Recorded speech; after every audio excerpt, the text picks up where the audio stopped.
सुल्तानपुर में कटा बड़ा बवाल, जहां कोर्ट का आदेश और खाकी की हनक सब हवा हो गए। सपा नेताओं की दबंगई के आगे जहां कोर्ट का आदेश लेकर पहुंची टीम पर दबंगों ने कर दिया हमला। पुलिस की आंखों के सामने जमकर की मारपीट, जमकर धमकाते रहे दबंग, काटते रहे हंगामा, लेकिन पुलिस टीम बनी रही तमाशबीन। दरअसल सारा विवाद है सुल्तानपुर के कोतवाली नगर थाना क्षेत्र के गोला घाट इलाके के एक मकान को लेकर, जहां समाजवादी पार्टी के दिवंगत नेता और चांदा से पूर्व विधायक स्वर्गीय अशोक पांडे और उनका परिवार पिछले 60 साल से किराए पर रह रहा था। मकान मालिक ब्रजेश बरनवाल, आलोक बरनवाल और शलभ बरनवाल पिछले 24 सालों से कोर्ट में न्याय की लड़ाई लड़ रहे थे। आखिरकार कोर्ट ने मकान मालिकों के पक्ष में फैसला सुनाते हुए किराएदारों को मकान खाली करने का आदेश दे दिया, लेकिन सपा नेता अपनी दबंगई के आगे कोर्ट के आदेश को ही धत्ता बता देते हैं, तो मामला लोअर कोर्ट से हाई कोर्ट जाता है। 17 जनवरी को हाई कोर्ट ने पुलिस फोर्स के साथ मकान को खाली करवाने का आदेश पारित कर दिया। इसी आदेश को लेकर जब न्यायालय टीम पुलिस फोर्स के साथ 27 जनवरी को मकान खाली कराने के लिए पहुंची, तो सपा नेताओं के समर्थकों ने पुलिस की मौजूदगी में खूब हंगामा काटा, जमकर धमकियां दी। बवाल के बाद सपा नेता अजय पांडे और उनके भाई अभय पांडे और उनकी मां की तरफ से लिखित तौर पर 4 दिन का मौका लेकर 31 जनवरी को मकान खाली करने का आश्वासन दिया गया। लेकिन 31 जनवरी को जब फिर से मकान मालिक अपने मकान पर कोर्ट का आदेश लेकर कब्जा लेने पहुंचा, तो सपा नेता अभय पांडे उर्फ शिवम और उनके भाई अजय पांडे और उनके समर्थकों ने पुलिस और न्यायालय टीम के सामने ही मकान मालिक के चचेरे भाई और उनके सहयोगी की जमकर पिटाई कर दी, जिसके बाद पीड़ित मकान मालिक आलोक बरनवाल ने मामले की शिकायत पुलिस से की। पीड़ित मकान मालिक आलोक का आरोप है कि पुलिस ने उनकी शिकायत दर्ज करने से इनकार कर दिया, उल्टा उन्हीं पर मुकदमा दर्ज करने की बात कहकर उनको भगा दिया। अब पीड़ित मकान मालिक पक्ष सूबे के सीएम योगी आदित्यनाथ से न्याय की गुहार लगा रहे हैं। यह प्रकरण सुल्तानपुर गोलाघाट स्थित मकान नंबर 1093 का, जिसमें अशोक पांडे जी पूर्व विधायक और उनका परिवार किराए पे रहता था, हम इसके मालिक हैं। सन 2003 में इसका केस फाइल किया गया। काफी दबाव में रहते हुए केस को जो है लोअर कोर्ट से खारिज कर दिया गया। काफी दबाव था, बार बार जज साहब जजमेंट देने से भाग रहे थे। किसी तरह निर्णय हुआ तो वो खारिज कर दिया गया।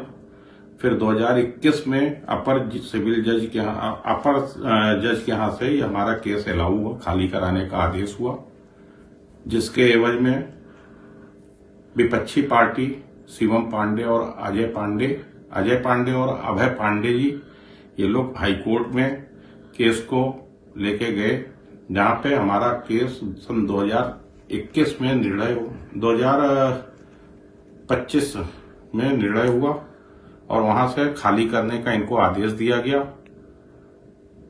उसके बाद इजराय में जज साहब के ना मौजूदगी की वजह से केस की सुनवाई नहीं हो पाई। हाई कोर्ट के आदेश के अनुसार इनको 30/9/2025 को परिसर को खाली करना था। इजराय की फाइलिंग फिर हमारी जो है जनवरी में आगे बढ़ी है। 23 जनवरी को खाली करने का आदेश दिया जज साहब ने। उसके बाद काफी ये लोग रुकावट डालते रहे। 27 जनवरी को हम लोग जो है खाली कराने गए अमीन के साथ, फोर्स के साथ, तो काफी विवाद किया गया। उसके बाद 4 दिन का समय मांगा गया कि 31 जनवरी को सुबह 11 बजे हम चाबी दे देंगे आपको। लेकिन 31 जनवरी को सुबह हम लोग पहुंचे हैं तो हम लोग के साथ पूरा मारपीट किया गया। मारपीट करने के साथ साथ धमकी दी जा रही थी कि खाली नहीं करेंगे और मारे हैं हमें, हमारे सहयोगी को। इन लोगों ने कोतवाली गए तो कोतवाल साहब ने बोला कि चलिए हम चलते हैं, देखते हैं। मैंने अमीन साहब से कहा कि ये लोग बहुत मारपीट पे उतारू हैं, हमको मकान पे पोजीशन नहीं लेना है अभी, आप कोर्ट में रिपोर्ट कीजिए पहले, फिर कार्रवाई के साथ आएंगे। तो कोतवाल साहब हमको धमकी दिए कि हम समझ रहे हैं आप पोजीशन नहीं लेना चाह रहे हैं, आप जो है शुरू से बदनीयत हैं, ये वो करने लगे और हमको काफी धमकाए। फिर मौके पे पहुंच के एक 3-4 कमरे का हिस्सा जो है खाली कराकर हमको जबरदस्ती ताला बंद करवाए और उसके बाद कहे कि यहाँ साइन करो। एक पेपर पे हमसे साइन करवाए और कहे अब आप जाइए, आपका काम हो गया। आपको बता दें कि सपा के नेता और पूर्व विधायक स्वर्गीय अशोक पांडे की पत्नी निर्मला पांडे समाजवादी पार्टी से नगर पालिका सुल्तानपुर का चुनाव लड़ चुकी हैं। उनके बेटे अजय पांडे सपा के वरिष्ठ नेता हैं और उनके दूसरे बेटे अभय पांडे उर्फ शिवम जिला पंचायत सदस्य रह चुके हैं। ऐसे में अब सवाल उठता है कि एक तरफ सूबे की सरकार गुंडे माफियाओं और अराजक तत्वों के खिलाफ जीरो टॉलरेंस की बात कहती है, वहीं उन्हीं की सरकार में सपा के नेताओं की गुंडाई देखने को मिलती है। पुलिस के सामने ही पेशे से व्यापारी इन लोगों की पिटाई कर दी जाती है। योगी की सरकार में सपा नेताओं का सिस्टम किस कदर से सेट है, उसकी बानगी देखने को मिलती है। उसकी पोल खोलकर रख देती है ये घटना। वहीं जब इस मामले पर सपा नेता अभय पांडे उर्फ शिवम से फोन पर बात करने की कोशिश की गई तो उन्होंने मारपीट जैसी कोई घटना से ही इनकार कर दिया। उन्होंने इतना जरूर कहा कि थोड़ी नोकझोंक जरूर हुई थी। वह इस मामले पर पुलिस कुछ भी कहने को तैयार नहीं है। इस रिपोर्ट को तैयार करते वक्त तक कई दफा पुलिस से संपर्क साधने की कोशिश कर चुके हैं हमारे सहयोगी नितिन श्रीवास्तव, लेकिन पुलिस ने हर बार बात करने से इनकार कर दिया। अब बड़ा सवाल ये है कि जब हाईकोर्ट के आदेश और पुलिस की मौजूदगी में ही दबंग कानून को हाथ में ले सकते हैं तो आम आदमी की सुरक्षा आखिर कौन करेगा। सुल्तानपुर से नितिन श्रीवास्तव की रिपोर्ट, यूपी तक।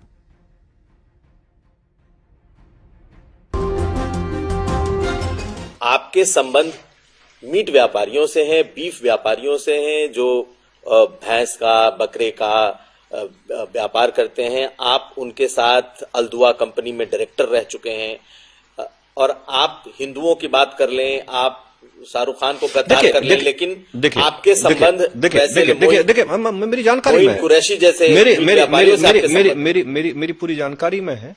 पहले तो मैं आपको एक बात बताऊं कि ये अब तो अखिलेश के चेले चपाटे इसे उठा रहे हैं। ये 2013 में आजम खान और शिवपाल जी ने प्रेस की थी और प्रेस करके मुझ पर आरोप लगाया था यही सेम 100% यही सेम कि ये अल्दुआ कंपनी संगी सोम की है। हमने तब चैलेंज किया था मीडिया के सामने कि अगर आजम खान हमें इसमें हमारा जरा सी भी संलिप्तता किसी मीट फैक्ट्री या मीट वाले से दिखा दें तो हम राजनीति छोड़ देंगे, देश छोड़ देंगे, नहीं तो आजम खान को छोड़नी पड़ेगी। आप लगाइए कि उस टाइम मेरठ के जो कमिश्नर थे उन्होंने इसकी जांच की। ये 2005 या 6 में हमने एक जमीन खरीदी, 7-8 महीने हमारे पास वो जमीन रही, हमने बेच दी। आज इस बात को मेरे ख्याल से 20 साल हो गए। 20 साल पहले हमने जमीन खरीदी और जमीन बेच दी। वो अल्दुआ कंपनी एक थी, उसके नाम थी, वो कोई मीट फैक्ट्री नहीं थी, एक कंपनी थी और वो कंपनी चिप्स बना, उसमें 150 ऐसे काम थे जो वो करेगी, ऐसा उसमें लिखा हुआ था। उसमें मीट पैकिंग का और उसका था। लेकिन किसी कंपनी की जमीन खरीदना और उसे बेच देना, और जब 2000 में हमने प्रेस के सामने वो बेचने के भी कागज दिए और खरीदने के भी दिए तो मीडिया ने के सामने आकर आजम खान कोई जवाब नहीं दे पाए, सरकार कोई जवाब नहीं, सपा की सरकार थी, कोई जवाब नहीं दे पाए। लेकिन आज अखिलेश यादव अब चेले चपाटों से उसे उठवाते रहे अपने से, तो केवल ये तो हिंदू की बात करने वालों को, लोगों को बदनाम करने वाली बात। के तौर पर आपका हमने बताया ना कि कंपनी में 2005 में जमीन खरीदी, उसी कंपनी के नाम वो जमीन थी और 2006 में बेच दी। तो आप डायरेक्टर बन भी गए। जो कंपनी लिए as it is company transfer हुई, हमने बेची एज इट इज ट्रांसफर हो गई। हम आज तो उसमें 20 साल से कुछ नहीं है।